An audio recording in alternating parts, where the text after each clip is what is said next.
Jungkook BTS mendapat ancaman pembunuhan dari Sasaeng atau istilah sebutan terhadap oknum penggemar yang menguntit. Adapun ancaman ini terjadi setelah Jungkook geram dan meminta para Sasaeng itu untuk tidak lagi mengirimkan makanan ke rumahnya. Bukan tanpa sebab, personil Bangtan Boys ini merasa privasinya terganggu. Terkini justru Jungkook mendapat ancaman dari Sasaeng di Twitter.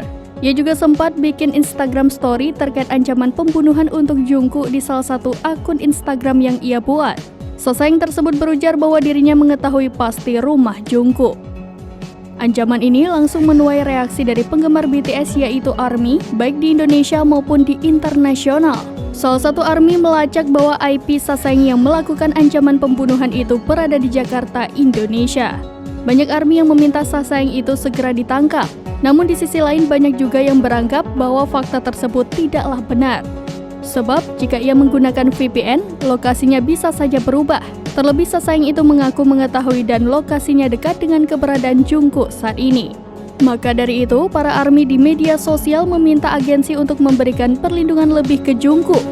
Namun hingga berita ini diterbitkan, baik Jungkook maupun agensi belum memberikan respon.